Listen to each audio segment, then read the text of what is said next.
Imagine you're standing in a quiet forest in Western Europe. It's 1944.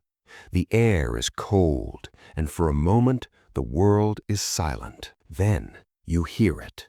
It isn't the rhythmic thump, thump, thump of a machine gun you've been trained to recognize. Instead, it's a terrifying, continuous screech. It sounds like a giant piece of canvas being ripped apart by the hands of a god. Or perhaps like a massive industrial buzzsaw cutting through bone. In that moment, your heart stops. You don't even need to see the enemy to know that death is staring you in the face. This was the MG-42, and for the Allied soldiers who survived the front lines, it was the most haunting sound they would ever hear. To understand why this sound was so uniquely terrifying, we have to look at the state of warfare in the early 1940s. At the start of World War II, most infantry squads relied on bolt-action rifles. These were slow, precise weapons. Even the standard machine guns of the time, like the American Browning or the British Bren, had a steady, predictable cadence. You could count the bullets as they left the barrel. But the German military had a different philosophy. They wanted to overwhelm their enemies with a wall of lead.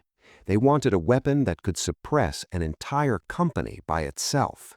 In 1942, they introduced a new general-purpose machine gun to the battlefield.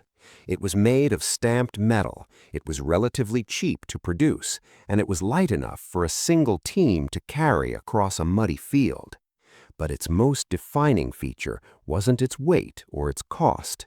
It was its rate of fire. While an American machine gun might fire 500 rounds per minute, this new weapon, the MG-42, fired over 1,200. That is 20 bullets every single second. When the MG-42 first appeared on the battlefields of North Africa and later in the hedgerows of Normandy, it changed the psychology of the war. For a soldier pinned down in a foxhole, the sound was overwhelming. Because the bullets were leaving the barrel so fast, the human ear couldn't distinguish between individual shots. Instead of a series of bangs, it was a constant, terrifying roar. This is why Allied troops gave it its famous nicknames, Hitler's Buzzsaw or the Linoleum Ripper. But the terror wasn't just about the noise. It was about what that noise represented. If you were caught in the open when an MG-42 opened fire, your chances of survival were nearly zero.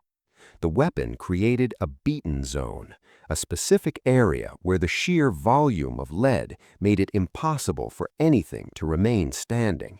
It didn't matter how well you could aim.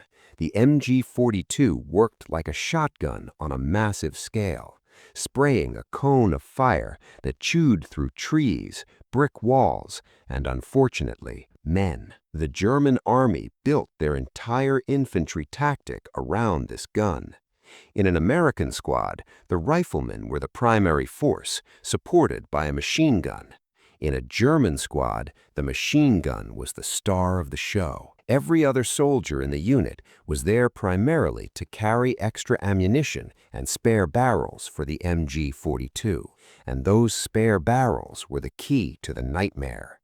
Because the gun fired so fast, the friction would heat the barrel to the point of melting in just a few seconds. To keep the buzzsaw singing, the crew had to perform a terrifyingly fast barrel change every 250 rounds. A veteran crew could swap a red-hot barrel for a cool one in under 5 seconds. For the Allied soldiers waiting for a break in the fire to move, that 5-second window was often the only chance they had to live. By 1944, the fear of the MG-42 was so widespread among Allied and British troops that it began to affect morale. Soldiers were becoming paralyzed by the sound alone. They would hear that ripping cloth noise and refuse to move even when they had the advantage. The U.S. Army High Command realized they had a problem. They had to strip away the superweapon status of the MG-42. To do this, they produced a now famous training film. In the video, a narrator with a calm, almost bored voice compares the sounds of various machine guns. They showed the MG-42 firing and told the soldiers its bark is worse than its bite. They tried to convince the troops that because it fired so fast, it was actually less accurate and wasted ammunition. They called it just a noise. But the veterans knew better. They knew that while the film might be right about the physics of accuracy, it didn't account for the sheer suppression. You couldn't aim your own rifle if you couldn't lift your head. You couldn't coordinate an attack if you couldn't hear your sergeant's orders over the mechanical scream of the buzzsaw. The turning point in the struggle against the MG-42 wasn't a change in technology, but a change in tactics. Allied soldiers learned that the gun's greatest strength was also its weakness. It burned through ammunition so quickly that the supply lines often couldn't keep up. They learned to wait for the barrel change, to listen for the specific moment the ripping stopped, and to move with everything they had in those few precious seconds of silence. The war eventually ended, but the legacy of the MG-42 did not. When military historians and engineers looked at the weapons of World War II, the MG-42 stood out as a masterpiece of functional design. It was so effective that it didn't disappear when Germany surrendered. If you look at the modern machine guns used by NATO today, like the German MG3, you are looking at a direct descendant of the MG-42. Even the American M60 machine gun, famous from the Vietnam War, borrowed heavily from the MG-42's feed system. It set the standard for what a general-purpose machine gun should be: fast, reliable, and terrifying. But beyond the mechanics, the MG-42 left a scar on a generation of men. For decades after the war, veterans would report that certain sounds, a circular saw in a wood shop, the tearing of heavy fabric, or even a fast idling engine would send them straight back to the mud of the Ardennes or the beaches of Italy. History is often told through dates, maps, and the decisions of generals. But the true experience of history is sensory.